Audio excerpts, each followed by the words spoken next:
이야, 은혜스럽네요. 그 찬송가 그 찬양도 은혜스럽고 이 복음성가도 은혜스럽고.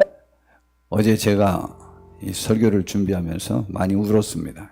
참 은혜스럽고 또 기도하면서도 이 찬양들 생각하면서도 굉장히 은혜를 받고 눈물이 나고 감격스럽고 그랬습니다. 사람은 사랑의 기억들이 있습니다. 그리고 그 사랑의 기억들이 나를 이끕니다. 또 이제 반대인 경우도 있죠. 좋지 않은 기억, 학대받은 기억, 계룡을 당한 기억, 억울했던 기억들이 나를 정상적인 삶을 사는 데에 크게 방해가 되게 하기도 하고, 또 어떤 사람들은 그런 경험과 기억들이 오히려 더 사랑의 사람으로 나가게도 하기도 합니다. 우리는 여튼 주님을 만나 우리에게 어떤 상황이었었든지 간에 우리의 삶이 주께 잘 드려져서 주님의 사랑을 전하는 데 쓰임받는 도구들이 우리의 삶 전체가 드려져 쓰임받아야 됩니다. 남자로 태어난 것이, 여자로 태어난 것이, 가난한 집에 태어난 것이, 부자 집에 태어난 것이, 머리가 좋았던 것이, 나빴던 것이, 내 몸이 불구였던 것이, 건강했던 것이, 내가에게 좋은 경험이 있었던 것이, 나쁜 경험이 있었던 것이, 주님의 일을 하는 데는 사실은 조금도 상관이 없습니다. 왜냐하면 주님의 강한 권능의 사랑의 경험은 그 모든 것들을 완전히 분쇄해버리고 새로운 사람으로 내가 변화되는 데에 이건 이런 말할 수 없는 강력한 영향력이기 때문입니다. 우리는 그 주님의 사랑이 나를 이끌 수 있는 축복된 사람들이 되어야만 합니다. 또 그리고 우리는 그 경험을, 그 체험을 하고 하나님의 나라를 맛보고 하나님 나라의 가치를 인식할 수 있는 축복을 가질 때 우리가 이 세상에서 어떠한 상황에서든지 간에 나는 가장 복된 사람이고 나는 귀한 사람이고 나는 많은 것들을 할 수 있다는 확신을 갖게 될 것입니다. 베드로는 예수님에 대한 그분으로 인한 사랑의 경험들, 그분의 존재 가치에 대한 경험들을 한 사람입니다. 베드로는 갈릴리 지방 사람입니다. 갈릴리는 정통 유대인들이 좀 이방인 취급하던 같은 이스라엘이지만 사마리아와 같진 않지만 그래도 좀 첨대시하는 그런 지역이 갈릴리 지역이었습니다. 그리고 베드로는 갈릴리 호수, 그 호수의 이름이 두 가지가 더 있어요. 게네사렛 호수 혹은 디베랴 호수, 디베랴 바다라고 이렇게 표현하는 그곳에서 그가 어부의 직을 갖고 있었습니다. 부유하다? 좀 부유한 편이죠. 왜냐하면 그때 자기 배가 있었으니까. 그렇잖아요. 지금 우리 어촌에 사는 분들 중에 자기 배가 있는 사람들이 정부이지 않거든요. 자기 배도 있었고 또 일찍도 결혼됐고 가정을 이루었으니까 그는 지금 우리로 친다면 중산층 혹은 그 약간의 이상, 부자는 아니지만은 그래도 그러한 넉넉한 삶을 누리던 어부였습니다. 그리고 그의 이웃들도 예수님의 제자들이 가룟 유다 빼놓고 11명이 다 이 갈릴리 출신인데 여하튼 거의 다 어부들이었습니다. 그런데 베드로가 고기를 잡았습니다. 그의 동료들은 야고보와 요한, 그 동생은 안드레, 이렇게 같이 아마 고기잡이를 했었을 것입니다. 그런데 그날따라 정말 한 마리도 안 잡혔습니다. 우리 고기 잡으러들 가보셨는지 모르겠지만 저도 이제 다른 고기는 모르고 우리 수족관에서 기르는 데 필요한 그러한 물고기를 잡는 데 있어서는 전국에 1% 혹은 10대 안에 드는 전문가일 수도 있습니다. 그렇게 제가 아주 잘 잡는데도 불구하고 정말 진짜 꽝을 칠 때도 있습니다. 전혀 못 잡을 때도 있어요. 그런데 여하튼 그날따라 베드로가 한 마리도 못 잡았어요. 그래서 고기를 못 잡으면 피곤합니다. 고기를 너무 많이 잡아도 피곤하지만 그 기쁨 때문에 피곤을 이기지만 헛 그물질을 했을 때의 그 허탈함과 그 피곤함은 이루 말할 수 없을 것입니다. 그래서 아침에 그냥 그물은 어차피 사용했으니까 그물을 정리하고 있는데 그때 예수님이 그때 막 이제 활동을 시작할 때라 예수님의 말씀을 들으려고 하는 무리들이 이렇게 많이 쫓아다녔을 때였습니다. 아마 베드로가 예수님에 대한 소문을 조금은 들었을 가능성이 있습니다. 그런데 이제 그리고 그랬는데 이제 이 베드로의 배가 있는 그 호숫가로 예수님이 오시게 되었습니다. 많은 무리들이 몰려와서 예수님의 말씀을 듣고 싶어 하는데 예수님께서는 아무래도 그 말씀을 전하는 데의 효율성을 위해서 배에 타가지고 호숫가에서 조금 떨어지고 다른 설교를 듣는 사람들이 호숫가에 이렇게 좀 약간 높은 그런 것을 이렇게 바라보면서 이렇게 설교 듣기를 그런 모습으로 설교하기를 원하셨어요. 그래서 베드로에게 말하기를 네 배를 좀 내가 사용할 수 있겠느냐 그랬더니 베드로가 선뜻 사용하라고 했습니다. 좀 피곤한데. 그래서 베드로가 자기의 배를 빌려줬으니 베드로가 설교를 뭐 제일 열심히 들었지 않았겠습니까? 설교를 정말 은혜스럽게 들었습니다. 근데 예수님께서 설교 끝나고 나신 다음에 하시는 말씀이 깊은 데로 가서 그물을 내려 고기를 잡아보라는 거예요. 참 이게 제가 이제 말씀을 드리는데 우리 남이 뭐가 아프다 무슨 일을 당했다라고 했을 때 우리는 신방 가서나 누구와 대화할 때 나의 아는 지식을 그가 요구하지 않는 한 말하면은 다 잔소리가 됩니다. 아유, 그 병 어떻게 하면 되는데 어떻게 하면 되는데 그가 지금 수십 년 그 병 앓으면서 의사 비슷하게 지식이 풍부해져 있는데 거기에 무슨 다른 또 훈수를 드십니까? 그러면 다 잔소리가 됩니다. 아이고 세상에. 아이고 기도해 드릴게요. 그냥 그거로만 딱 끝내십시오. 우리 신방할 땐 제가 병원 갈 때는 꼭 갈 때마다 이야기하는데 누구랑 대화할 때도 꼭 제 말 명심해서 들으십시오. 그는 이미 그 병에 관해서 전문가예요. 그러니까 그냥 아이고 하고 해결책은 그가 나에게 묻기 전까지는 말하지 마세요. 예수님이 뭘 고기 잡는 것도 아신다고 목수 출신이 말이야. 평생 바닷가에 살면서, 바닷가는 아니지 호숫가에 살면서 민물 고기를 잡는 그 어부 일을 했었던 그 사람에게 무슨 또 훈수를 두시는지 모르겠어요. 좀 굳이 말하면 자기 선을 넘은 훈수를 두셨어요. 깊은 데로 가서 그물을 내려봐라. 깊은 데 가서 그물을 내리려면 밤에 내려야 되지. 그렇지 않으면 낮에 내리면 그물 벌써 착 쳐지는 순간 그 그늘에 고기들이 놀래서 다 도망가가지고 그게 날 잡수세요 하고 가만히 있다가 그물이 쫙 쳐지니까 난 저 안에 들어가서 쉴래하고 거기로 펴펴펴펴 다 들어가서 잡힐 것 같습니까? 한 마리도 안 잡힙니다. 진짜입니다. 한 마리도 안 잡히는 거거든요. 근데 베드로 편에서 말도 안 되는 말씀인데 내가 밤이 새도록 수고했고 한 마리도 못 잡았고 오늘은 이래저래 안 잡힐 것 분명하지만 말씀에 의지하여 주님이 말씀하시니까 제가 주님 말씀을 쭉 들어봤더니 이것이 헛당치느냐 헛당치지 않느냐 그거와 아무 상관없이 저는 주님의 말씀에 지금 선생님이 하신 그 말씀을 들어보니까 제가 감동을 받았습니다. 그냥 순종해드리는 것이 옳다는 생각이 듭니다. 그래서 주님의 말씀에 의지하여 그물은 내리긴 하는데 고기 잡을 의향은 없습니다. 왜냐하면 안 잡힐 거니까. 전 이런 말로 저 말을 해석합니다. 그물을 던졌어요. 세상에 너무 많이 잡혀갖고 그물이 찢어져 가고 있어요. 그래가지고 얼른 옆에 다른 배인 야고보와 요한의 배를 손짓해서 오라고 해서 그 고기를 2배에 가득 실었습니다. 그 배가 잠기게 되었어요. 제가 동영상을 지난주에 봤는데 그 까나리가 큰 거 요즘 이렇게 꽁치 비슷하게 가늘게 꺼서 지금 한창 알까지 하고 말려서 꾸덕꾸덕 말려서 구워먹는 거 이름은 갑자기 이름이 생각이 안 나네.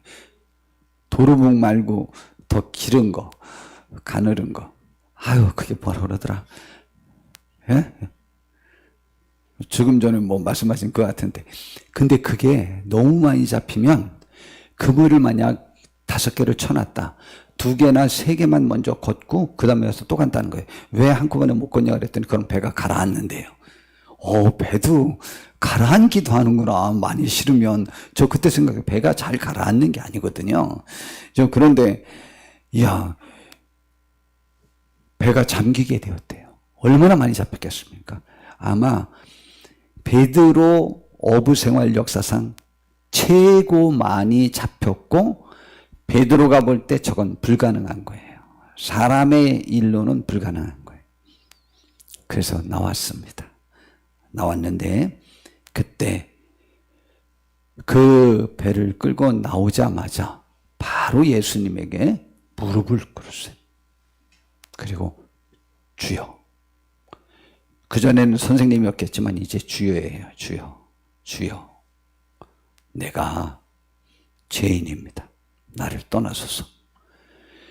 베드로는 이거는 하나님이 아니면 불가능한 일이 지금 벌어진 거예요. 당연하죠. 이거는 하나님께서 오늘 베드로 낚으려고, 주님이 베드로 낚으려고 신적 권능, 하나님만이 할 수 있는 일을 하신 거예요.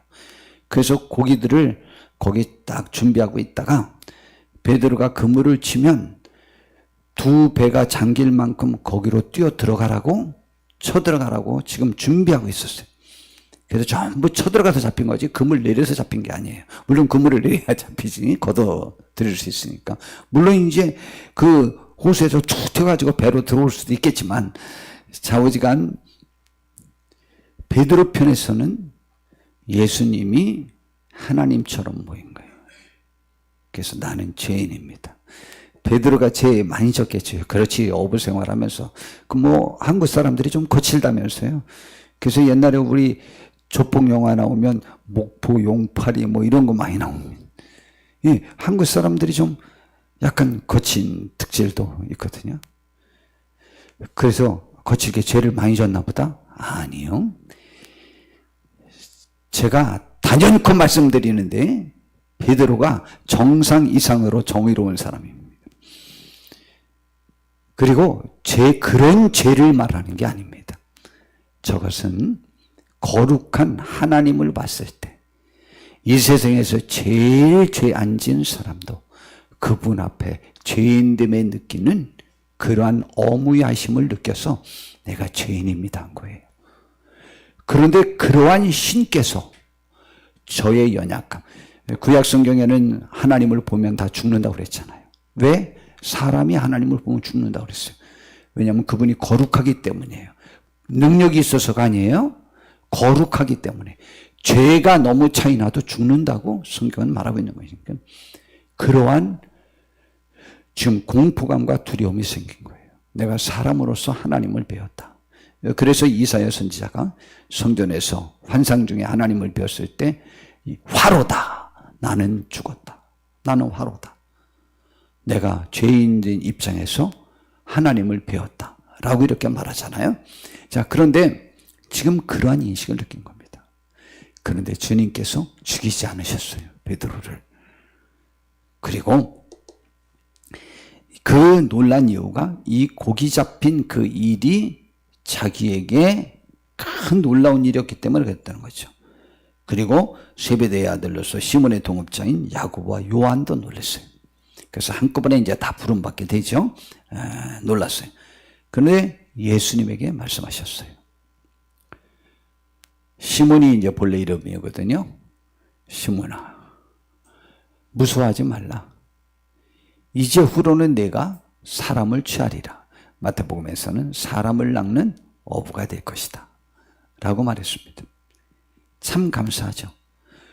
그들이요, 이 말이 무슨 의미인지 이해하고 그들 모두가, 4명 모두가 배들을 육지에 대고 모든 것을 버려두고 예수님을 따랐습니다. 베드로에게 있어서 제일 예수님에 대한 강력한 첫 번째의 그 사랑의 기억이 저것이었습니다. 예수님이 고기잡이였던 나, 굳이 말하면 이 세상 삶의 먹고 사는 것에 전념했던 나를 하늘의 일은, 물론 그것이 하늘의 일이 아닌 것은 아니지만 하늘의 일인 직접적인 사역, 구원 사역에 나를 불러주셨다. 그런데 그 하나님과 같은 권위가 있으신 그분을 만났을 때 나의 연약함을 책망하지 않고 불러주셨다. 이 큰 감격이 있었습니다. 그리고 두 번째 또 베드로는 무슨 감격이 있었느냐면 변화산에서 마태복음 17장에 봤더니 베드로와 야고보와 요한이 셋이 이렇게 예수님을 따라 기도하러 갔다가 자기들은 졸고 있었고 예수님은 기도하고 계셨었는데 졸다가 깨보니까 예수님이 하나님처럼 변해 있었던 거예요. 그래서 하늘문이 열리고 하늘에서 소리가 들렸잖아요. 이는 내 아들이니 너희들은 이 예수님의 말을 들으라 라는 음성을 들었어요. 베드로에게는 이 두 사건이 가장 너무 놀라운 사건이었습니다. 그 사건이 베드로에게서는 자기, 연약한 자기를 인정하고 불러주신 그 사랑으로 보는 거죠. 그 사랑의 경험을 신적 권위 앞에서 처음 했던 것입니다. 그래서 예수님의 제자가 되어서 1등 제자가 되었잖아요. 우리에게 있어서 예수님 혹은 하나님은 어떤 분이십니까? 하나님의 사랑에 관해서 성경 전체에서 요한복음 3장 16절이 성경 전체에서 가르쳐주고자 하는 말씀을 한마디로 요약한 것이다. 하나님의 사역을, 하나님의 하신 일을 요약한 것이라고 많은 학자들이 말합니다. 하나님이 세상을 이처럼 사랑하사 독생자, 그의 아들, 외아들을 보내주셨으니라는 말이죠. 예수님이죠. 이는 왜 그런 일을 하셨느냐? 그를 믿는 자마다, 예수님을 믿는 자마다 예수님이 하신 일을 믿는 거예요. 예수님이 하신 일, 바로 그 예수님. 예수님이 우리를 위해요 죽어주셨다가 다시 살아나심으로 하나님의 아들로 증명되신 그 사건을 믿고 그분을 믿는 거예요. 그 일을 믿는 거죠. 그를 믿는 자마다 멸망하지 않고 영생을 얻게 하려 하심이라. 하나님이 사랑하사라는 거예요. 사랑, 하나님의 사랑이죠. 아들을 희생시켰어요. 내가 죽을지언정 아들을 희생시킬 의향은 이 세상에서 만에 하나 그런 사람이 있긴 있어요. 자식도 죽이고 뭐 다 하는 사람이 있어요. 화난다고 집어던지고, 화난다고 한강 뛰어들고, 한강에 집어던지고, 그런 엄마들 많아요. 많지만 많아도 10,000분의 1도 안 돼요. 좌우지간 그런 사람은 없어요. 그러면 아들을 줬다는 것은 우리를 그보다 더 사랑했다는 거죠. 그렇지 않겠어요? 그렇게 우리를 사랑했어요. 아들을 희생해서. 그 하나님의 사랑을 우리는 경험하여야만 합니다. 그리고 그 사실을 알아야 돼요. 그 사실을 로마서 5장 6절부터는 이렇게 표현합니다. 하나님께서 말씀하시기를 우리가 아직 연약할 때에, 우리가 부족할 때라는 얘기죠. 기약대로, 본래 구약 성경에서 그렇게 하겠다고 약속하신 대로 그리스도께서, 하나님의 아들 예수님께서 경건하지 않은 자를 위하여 죽으셨도다. 연약한 자는 경건하지 않은 자, 하나님의 말씀대로 살지 않는 자는 거죠. 그리고 이것을 의인을 위해 죽는 자가 쉽지 않고 선인을 위해 용감히 죽는 자가 혹 있거니와. 우리도 굉장히 괜찮은 사람을 위해서는 조금 희생할 의사가 있어요. 사람도. 그러나 내가 그를 위해서 희생했는데 그가 희생의 보람도 없이 전혀 어떤 아름다운 결과물을 낼 수 없을 것 같은 사람에게는 우리가 희생할 의사가 없어요. 그런데 우리가 아직 또다시 우리 6절의 표현대로라면 6절 표현을 8절에 이렇게 표현했어요. 연약할 때, 경건되지 아니했을 때를 가지고 우리가 아직 죄인 되었을 때, 쓸모없을 때에, 죽어 마땅했을 때에 그리스도께서, 예수님께서 우리를 위해 죽어주심으로 인해서, 이건 누가 시키신 거죠? 하나님. 그러므로 하나님께서 우리에 대한 하나님의 사랑, 예수님의 사랑을 확증하신 거죠. 이거보다 더 큰 확증이 어디 있습니까? 우리는 그 사랑을 받은 사람들이죠. 그래서 우리 사랑이 어디에서 왔다고요? 우리 2주 전에 사랑아 네가 어디에서 왔니? 그 제목으로 설교를 했잖아요. 사랑은 어디에서 왔나?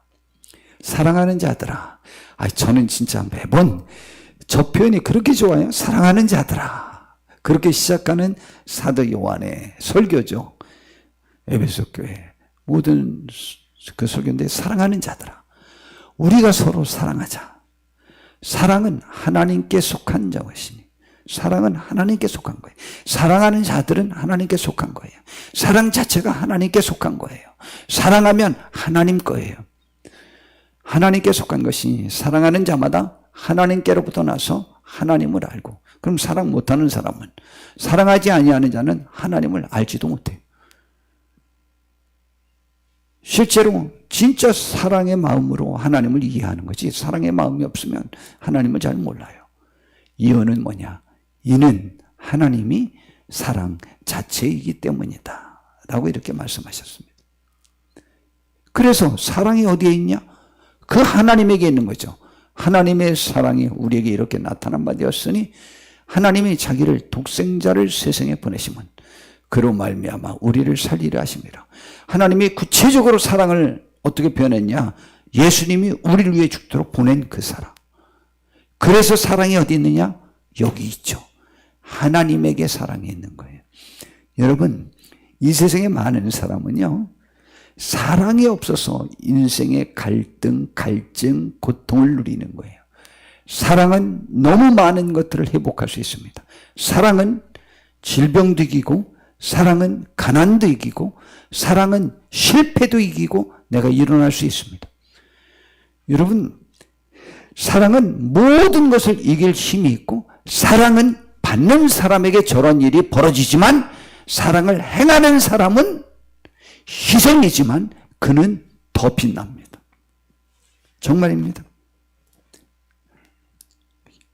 어느 단체에 우리 성도님들이 10사람을 사랑해요. 근데 한 사람 진짜 꼴보기 싫은 사람이 있어요. 근데 우리 교회도 보니까 누구 꼴보기 싫어서 교회 안 온다고 그러더라고. 우리 교인이 몇 명인데. 재적수는 한 400~500명 된다니까요. 전엔 한 700명 됐고, 지금 그래도 들락날락 나오시는 분들 그래도 200분은 넘거든요. 그 중에 한 사람 때문에 안 나온대. 논리와 말이 맞지 않는 얘기예요. 그러나 사람은요, 다 그렇게 성숙되지 못했어요. 다 그렇게 인격이 성장되지 못했어요. 인격적이지 못해요. 그래서 인격적이라고 하는 것은 현재의 상황이, 현재의 감정이 나의 태도와 삶을 지배하지 않는 것이 인격이고 성숙된 것입니다. 다른 말로 바꾸면 인격이 뭐냐? 성숙된 사람이 뭐냐? 감정에 의하여 지배당하지 않고 이성적, 합리적, 논리적, 사실적으로 접근하는 특질이 있어요. 그래서 인격적인 사람은 의무감에 충실한 사람이에요. 인격적이지 못한 사람은 자기 권리에만 충실해가지고 자기를 조금만 남이 자기의 인격과 자존심과 권위에 손상되는 말과 행동과 표정을 지으면 관계가 끊어지는 거예요. 감정적이에요. 그래서 교회에 갈 수 없어요. 어떤 인간이 나 한번 이렇게 봤다는 거예요. 지금 100사람이 환영했는데 감정적이죠. 말이 되지 않는 얘기죠. 이성적으로, 논리적으로, 합리적으로 이해가 되지 않고 말도 되지 않고 어처구니 없는 얘기지만 거기에 지배받는 사람이 인격적이지 못한 거예요. 그런데 사랑을 행하는 사람은 그 많은 것을 이기는 거예요. 하나님이 우리를 사랑할 때 우리가 연약하고 경건되지 못하고 아직 죄인 되었을 때에 우리를 위해서 사랑하셨어요. 그러니 누가 되게 행복하냐? 하나님이 행복한 거예요. 사랑을 행할 때 하나님은 행복한 거예요. 우리도 하나님께로부터 온 사람이라면 사랑을 행할 때 행복해요. 그러나 하나님께로부터 오지 않는 사람은요, 사랑을 하면 억울해요. 그래서 나에게 하나 잘못하면 반드시 100을 갚아야 돼요. 아주 극단적인 사람은 그러기도 합니다. 사랑이 여기 있어요. 우리가 하나님을 사랑한 것이 아니요, 하나님이 우리를 사랑하사 우리 죄를 속하기 위하여 화목제물로 그 아들을 보내신 그곳에 사랑이 있어요. 우리는 그 사랑을 경험한 사람 되기를 진심으로 바랍니다. 그래서 사랑이 여기 있는 거예요. 그래서 사랑하는 자들아, 하나님이 같이 우리를 사랑하셨은즉 우리도 서로 사랑하는 것이 마땅하다는 것이죠. 그러면 누구를 사랑해야 되는가요? 우리가 이걸 잘 이해를 못해요. 누구를 사랑해야 되느냐? 하루는 마태복음 22장에 율법사가 예수님을 올무잡으려고 시험하려고 물어본 거예요. 궁금해서 물어본 거 아니에요. 배우려고 한 거 아니에요. 율법 중에서 어느 계명이 제일 크니까 그럼 답변 못할 줄 알았던 거예요. 그랬더니 예수님이 말씀하셨어요. 우리 잘 아셔야 됩니다. 내 마음을 다하고 목숨을 다하고 뜻을 다하여, 굳이 말하면 삶 전체, 생명 전체 모든 노력 다하여 주 너의 하나님을 사랑하라 하셨었는데 이게 뭐다? 크고 첫째 되는 계명이요. 성도 여러분, 사랑이 뭐냐? 하나님을 사랑해야 돼요. 정말 하나님을 사랑해야 돼요. 우리가 행하는 모든 것들이 하나님을 사랑해서 그 사랑에 이끌림 받아서 하는 것이냐, 아니면 다른 목적으로 하느냐라는 것을 우리는 매번 점검해야 될 필요성이 있습니다. 그리고 두 번째, 똑같다고 그랬어요. 그와 같은데 내 이웃을 그렇게 하나님이 사랑하듯이 사랑하는데 그걸 다른 말로 표현하면 내 이웃을 내 자신같이, 내 몸같이 너 사랑하듯이, 너 아끼듯이 사랑하라. 이것이 성경 전체의 가르침이라는 거예요. 여러분, 하나님을 먼저 사랑하셔야 됩니다. 명심하셔야 돼요. 하나님을 사랑하는 자가 사람을 하나님 다음으로 사랑하는 것 같지만 사람이 제일 중요하다고 하는 공산주의자들의 새빨간 거짓말, 그 이념주의자들이 사람의 가치를 제일 존중히 여기는 것 같지만 실제는 사람을 가장 착취하면서 자기의 권좌를 유지하기 위한 방편으로 그 논리를 사용할 뿐이에요. 사랑은 하나님을 사랑하는 자가 진짜 사람을 제일 사랑하고 기부금도 제일 많이 내고 훨씬 더 많이 하더라는 거죠. 여러분, 하나님을 사랑해야 돼요. 베드로와 예수님 사이의 첫사랑이 기억나게 하는 감동의 두 번째 장면이 오늘 본문입니다. 그렇게 예수님을 사랑해갖고 남이 예수님 앞에 더 잘하는 모습만 보면 견디지 못하는 베드로가 예수님이 잡히시던 날 밤, 이제 오늘 잡혀서 내일 십자가에 못 박혀 돌아가시게 됩니다. 그런데 이러니까 불법이죠. 아니, 오늘 잡혀서 내일 바로 재판하고 바로 사형 집행 가는 게 어디 있어요? 그런 건 없는 거거든요. 그런데 여하튼 마지막 날 밤에 예수님이 제자들에게 말씀하셨어요. 오늘 밤 내가 잡혀서 내일 죽는다. 근데 제자들이 이게 무슨 말인지도 몰라요. 못 알아들어요. 그래서 내 마음에 괴로워 죽을 지경이니 나를 위해서 잠깐만 좀 깨어 있어서 같이 있어만 죽여야 됐더라면 내가 고맙겠다. 그래도 그게 뭔 말인지 모르고 가서 잠만 딥닫아 버려요. 그리고 제자들에게 말했어요. 성경에 목자를 치리니 그 양떼가 다 흩어지리라는 말씀이 있는데 바로 오늘 밤의 사건을 말한 거다. 너희들이 다 나를 버릴 거다.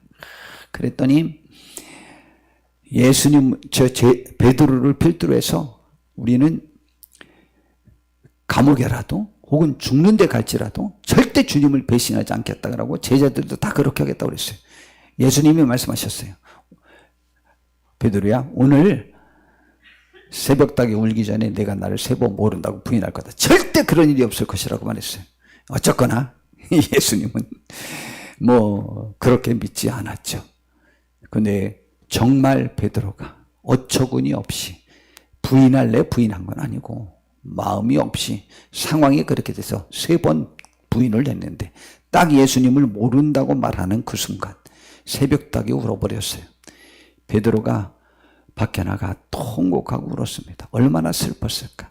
근데 3번 딱 부인하는 순간 예수님이 저쪽에서 이렇게 희롱당하고 있고 채찍질 당하고 있고 그 대제사장에게서 신문을 받고 있을 때 이 횃불을 펴놓고 신문을 받고 있는데 그때 예수님이 새벽닭이 싹 울었는데 그때 예수님의 제자가 아닌 채 몰래 숨어 있었던 그 베드로를 쳐다봤어요.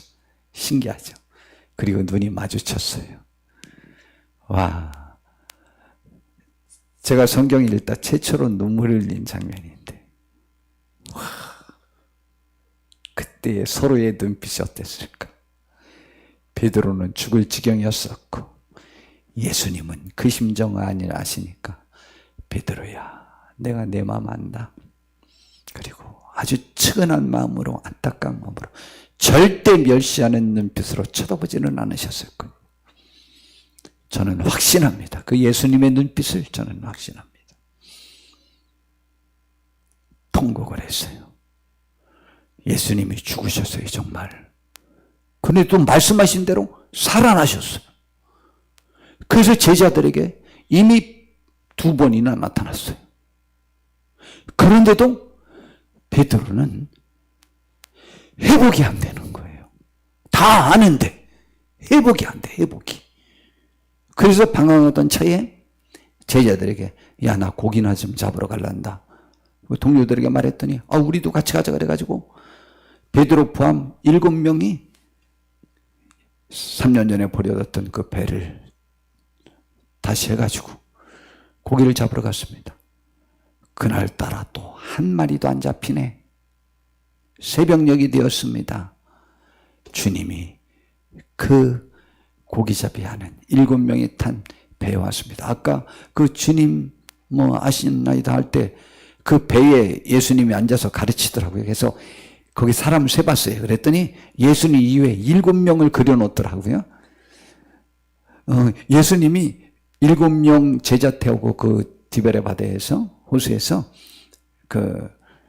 가르치시지 않았어요. 그런 적은 없습니다. 그러나 좌우지간 7명을 상징적으로 그려놓은 것 같아요. 그 그림에 보니까 아까 찬양 때. 그런데 한 마리도 못 잡고 이제 새벽녘 이제 동이 들려오는데 저 밖에서 약 한 90m 정도 떨어진 데서 얘들아 뭐 좀 잡았냐 물어봤어요.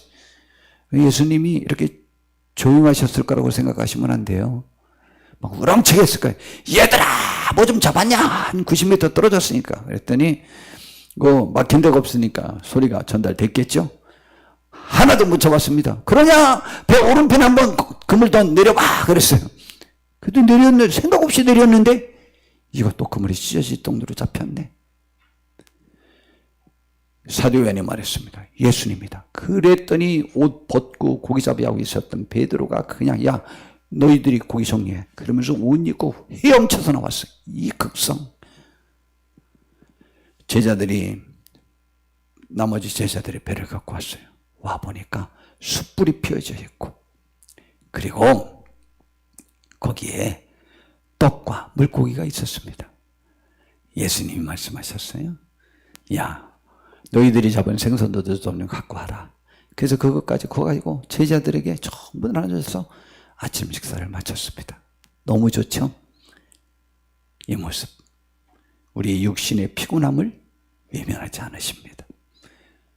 우리 삶의 어려움을, 아픔을, 궁핍함을 주님은 외면하시지 않아요. 아셔요. 그럼에도 불구하고 우리는 그분의 나라를 구하라고 주님이 요구하십니다. 식사를 마쳤어요. 그리고는 나머지 6명이 있었는데 거기에 베드로만 혼자 있는 것처럼 베드로에게 집중합니다. 요한의 아들 시몬아, 내가 이 사람들보다 나를 더 사랑하느냐? 몇 가지 의미가 있습니다. 이 사람들보다 나를 더 사랑하느냐라는 의미는 내가 내 동료들을 사랑하는 것보다 날 더 사랑하느냐라는 의미일 수도 있고, 내 동료들이 나를 사랑하는 정도보다 내가 나를 사랑하는 정도가 더 크냐라는 질문일 수도 있습니다. 베드로는 그것이 무슨 의미이든 분명합니다. 그렇습니다, 주님. 내가 주님을 사랑하는 줄 주님께서 제 심장을 꺼내보십시오. 주님이 아십니다. 주님이 아마 인자한 목소리로, 표정으로 말씀하셨을 거예요. 내 양을 먹이라. 이것은 놀라운 사실이죠. 자기가 전혀 시험 들지도 않고 배반하지도 않았던 처음에 주님 만났을 때 너는 사람을 취하는 사람이 되리라는 내용과 같은 거죠. 사람을 낚는 어부가 되리라. 내 제자들을 네가 좀 이끌어 다오라는 말이죠. 아니 지금 제자들 중에 제일 멋지게 가룟 유다 빼놓고는 멋지게 비참하게 예수님을 3번이나 모른다고 콱 집어서 부인했던 이 배신자에게 똑같은 말씀을 주신 거죠. 이 큰 사랑. 두 번째 다시 물어봤어요. 요한의 아들 시므라, 내가 나를 사랑하느냐? 그랬더니 주님, 그렇습니다. 내가 주님을 사랑하는 줄 주님께서 아시지 않습니까? 그랬더니 또다시 내 양을 치라고 똑같은 말씀을 하십니다. 근데 3번째 또 물어봤어요. 요한의 아들 시므라, 내가 나를 사랑하느냐 하시니 주께서 3번째에 내가 나를 사랑하느냐 하시므로 베드로가 근심하여 이르되 주님, 모든 것을 아시오매 내가 주님을 사랑하는 줄을 주님께서 아시나이다. 내 양을 먹이라. 또 그렇게 하셨죠. 3번째에 내가 나를 사랑하느냐라는 그 사랑이라는 단어가 헬라어에는 여러 가지가 있다고 그랬죠. 앞에 2가지는 우리 하나님을 흔히 사랑할 때 사용하는 아가페. 이거 신적 사랑이라는데 그거 잘 모르겠고 좌우지간 그때 사용하는 단어가 아가페예요. 근데 이 3번째 사용한 것은 펠리아라고 해서 그것이 뭐였냐면은 우리 친구들끼리 사랑하는 그 우정의 관계의 사랑을 펠리아라고 그래요. 근데 그걸 물은 거예요. 그러면 이걸 이렇게 물어봐도 돼요. 너 진정으로 나의 친구냐? 저는 이렇게 생각해. 저걸 굳이 해석한다면 너 진짜 내 친구 맞아? 근데 이 친구를 예수님께서 요한복음 15장에 뭐라고 그랬냐면 사람이 친구를 위하여 그 목숨을 버리면 이보다 더 큰 사랑이 없다고 그랬어요. 나는 너 위해서 죽었어. 근데 너도 나 친구를 생각한다면 나를 위해서 죽어줄 수 있겠지? 라는 질문일 수도 있어요. 그런데 그때도 베드로는 답변했습니다. 똑같이요. 베드로는 이때 첫 번째 경험했던 그 사랑의 경험을 2번째 더 강력하게 경험하면서 그의 삶은 이제 방황하지 않습니다. 그리고 흔들리지 않는 귀한 삶을 살게 됩니다. 그리고 성령 받고 세계 최초의 예루살렘 교회를 세우고 그리고 현대의 교회로 만드는 첫 번째 주춧돌 역할을 감당하게 되고 기필코는 그가 그렇게 소원이었던 주님을 위해서 십자가에 못 박혀 죽는 순교의 자리까지 가게 되는 영광을 누리게 됩니다. 사도 바울은 주님과 하나님에 대한 그 사랑의 표현을 이렇게 합니다.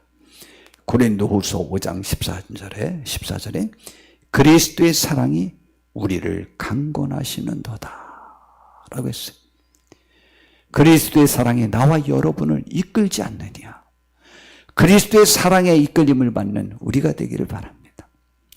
갈라디아서 6장 17절에 이후로는 누구든지 나를 괴롭게 하지 말라. 내가 내 몸에 예수의 흔적을 가졌노라. 갈라디아 교인들아, 너희가 예수님 믿었다가 그 믿음에서 떠나 세상으로 나가고 육신적인 것에 나아갈 때 내가 괴롭다. 예수의 흔적은 뭐예요? 우리가 예수님이 십자가 못 박힐 때 양손목과 옆구리, 발에 또 머리에 찢긴 여러 상처가 있습니다. 그거 다시 건드리면 아프거든요. 너희들이 예수님을 떠나면 내 그 상처가 다시 도진 것처럼 아파진다. 그러니 갈라디아 교인들아, 그러지 마라. 세상에서 돌아오라 라는 말씀입니다. 우리도 이 세상에서 예수님을 떠난 사람들을 볼 때 예수님의 흔적을 지닌 자라면 그 상처가 도져서 우리는 부르짖어 기도하여야 될 것입니다. 디모데전서 1장 15절에 또 바울 사도를 통해서 이렇게 고백을 합니다. 미쁘다, 믿을 만하다, 신실한 하나님의 말씀인데 모든 사람이 받을 만한 이 말이요, 그리스도 예수께서 죄인을 구원하시려고 세상에 임하셨다. 그런데 내가 그 중에 죄인 중에 가장 우두머리 같다라는 말입니다.